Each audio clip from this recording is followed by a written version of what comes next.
TTD పాలక మండలి నిర్ణయాలను చైర్మన్ భూమన కరుణాకర రెడ్డి మీడియాకు వెల్లడించారు. ఈ సందర్భంగా ఆయన మాట్లాడుతూ శ్రీవారి పాదాల చెంత ఉంచిన మంగళసూత్రాన్ని విక్రయించాలని టీటీడీ నిర్ణయించిందని తెలిపారు.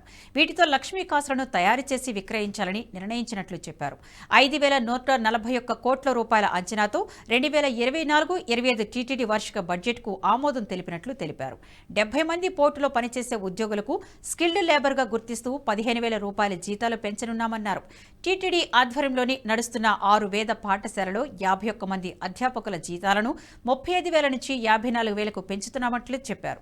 స్విమ్స్ అభివృద్ధి పనులకు 148 కోట్లు, ఎస్ఎంసీ ఎస్ఎన్ సెక్రటరీల అభివృద్ధి పనులకు 10 కోట్ల రూపాయలు కేటాయించినట్లు తెలిపారు. హుండీ ద్వారా 1,611 కోట్లు, వడ్డీ ద్వారా 1,167 కోట్లు, ప్రసాదం విక్రయం ద్వారా 600 కోట్లు, దర్శన టికెట్ల విక్రయం ద్వారా 338 కోట్లు వస్తుందని అంచనా వేశామన్నారు. జీతాల చెల్లింపునకు 1,733 కోట్లు, ముడి సరుకుల కొనుగోలుకు 751 కోట్లు, కార్పస్ ఫండ్కు 750 కోట్లు, ఇంజనీరింగ్ పనులకు 350 కోట్లు కేటాయించామన్నారు. ఫిబ్రవరి 3 నుంచి 5వ తేదీ వరకు ధార్మిక సదస్సు నిర్వహిస్తున్నామని, 57 మంది మఠాధిపతులు, పీఠాధిపతులు సదస్సుకు హాజరవుతారని వివరించారు. మాంగళ్యాన్ని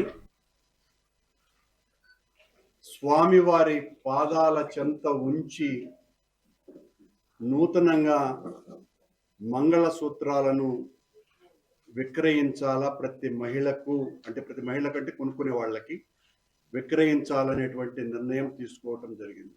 అంటే కొత్తగా మంగళసూత్రాలను తయారు చేసి, అది కూడా వివిధ ప్రాంతాలలో వివిధ రకాలుగా మాంగళ్య ధారణ ఉంటుంది. అందువలన ఇవి 4-5 డిజైన్లను తయారు చేసి పాదాల దగ్గర ఉంచి కాస్ట్ టు కాస్ట్, లాభాపేక్ష ఏమాత్రం కూడా లేకుండా దాంతోపాటు లక్ష్మీ కాసులను కూడా విక్రయించాలని, తయారు చేయించాలని నిర్ణయం తీసుకోవటం. ఈ వీడియో మీకు నచ్చినట్టయితే లైక్ చేయండి, 10 మందికి షేర్ చేయండి. అలాగే కామెంట్ల రూపంలో మీ అభిప్రాయాలను మాతో పంచుకోండి. Nationalist hub group of channels ను సబ్స్క్రైబ్ చేసుకుని తెలుగునాట జాతీయవాద జర్నలిజాన్ని ప్రోత్సహించండి. ఈ వీడియో కింద ఉన్న బెల్ ఐకాన్ పై క్లిక్ చేయడం మర్చిపోవద్దు.